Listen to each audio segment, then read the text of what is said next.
आता बघूया टॉप 9 मोठ्या बातम्या। दिवंगत अजित पवारांचं बारामतीमध्ये स्मारक उभारणीसाठी चाचपणी, तर काही दिवसात बारामतीमध्ये पवार कुटुंबियांची एकत्रित या संदर्भात बैठक होणार। सूत्रांची माहिती, पार्थ पवार, शरद पवार यांच्यामध्ये सुद्धा या स्मारकाविषयी चर्चा झाल्याची माहिती, तर सूत्रांनी ही माहिती दिली आहे। मुंबईमध्ये महायुती आज नगरसेवकांची गटनोंदणी करणार, तर भाजप स्वतंत्र आणि शिवसेना राष्ट्रवादी एकत्र गटनोंदणी करणार। भाजप सेना नगरसेवकांना गटनेता निवडीसाठी एकत्र उपस्थित राहण्याच्याही सूचना।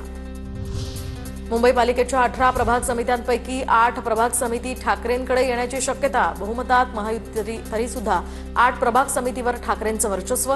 मुंबई पालिकेच्या विभागामध्ये महायुती आणि ठाकरे बंधूंची समसमान सत्ता असणार।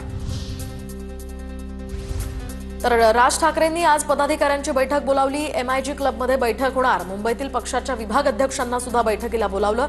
महापालिकेच्या निकालावर होणार मंथन।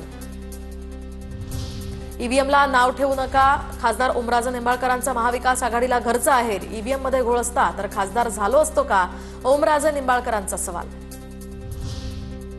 बुलेट ट्रेन वगैरे महाराष्ट्राला उपयोगाची नाही, ती गुजरातसाठी। अर्थसंकल्पाचं कौतुक केलं जात आहे, पण महाराष्ट्राला काय मिळालं, संजय राऊतांचा सवाल। तर केंद्रीय अर्थसंकल्पामध्ये महाराष्ट्राच्या हाती भोपळा लागलाय, राऊतांची टीका।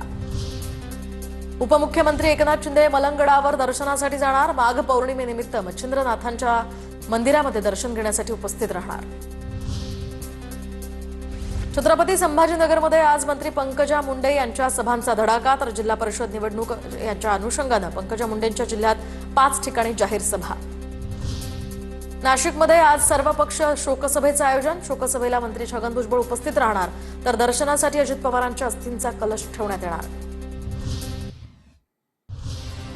आता बघूयात मुंबई उपनगरातील टॉप 9 घडामोडी।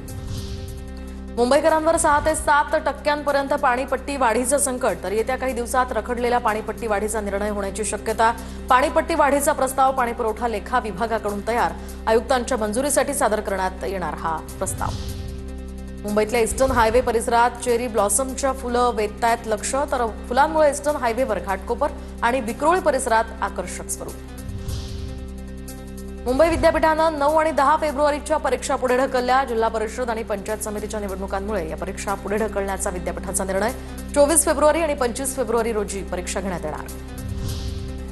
मुंबईमध्ये मनपा शाळेतील महिला शिक्षकांच्या सन्मानासाठी विशेष कार्यक्रम। महिला शिक्षकांसाठी बालपण जादूचे या विरंगुळ्याचा विशेष कार्यक्रम। दरम्यान महिला शिक्षकांच्या कार्याचा आणि योगदानाचा यावेळी गौरव।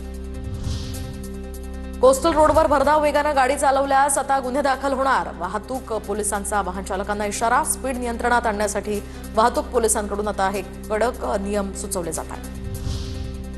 प्रदूषण पसरवणाऱ्या 34 बांधकामांवर पनवेल पालिकेची कारवाई। 34 बांधकाम प्रकल्पांचं काम तत्काळ थांबवलं। प्रदूषण नियंत्रित करण्यासाठी कोणत्याही उपाययोजना केल्या नसल्याचं उघड। मुंबईतील परळच्या गजबजलेल्या भागातनं 3 वर्षांच्या चिमुकलीच्या अपहरणाचा प्रयत्न। शिवसैनिक आणि मनसैनिकांच्या सतर्कतेमुळे हा प्रयत्न उधळला। जमावानं पकडून चोप देतात संशयिताकडून गुन्हा कबूल। राज्याचे महसूल मंत्री चंद्रशेखर बावनकुळे आज धाराशिव जिल्हा दौऱ्यावर, तर जिल्हा परिषद निवडणुकीच्या पार्श्वभूमीवर 3 ठिकाणी मंत्री बावनकुळेंच्या सभा। अजित पवारांच्या अस्थि कलशाचं मावळ तालुक्यामध्ये आगमन। लोणावळ्यातील कार्ला एकविरा परिसरामध्ये रक्षा कलश आणण्यात आला। लाडक्या बहिणींनी विधिवत पूजा करत श्रद्धांजली अर्पण केली आहे। नागपूर महापालिकेमध्ये भाजपच्या गटनेतेपदी नरेंद्र बोरकर यांची निवड होताच भाजपनं शहरातील सर्व 102 नगरसेवकांकडून हमीपत्र लिहून घेतलं। पक्षविरोधी कारवाई, अनुचित वर्तन किंवा शिस्तभंग आढळल्यास तातडीची कारवाई करता येण्यासाठी भाजपनं हे हमीपत्र लिहून घेतलंय।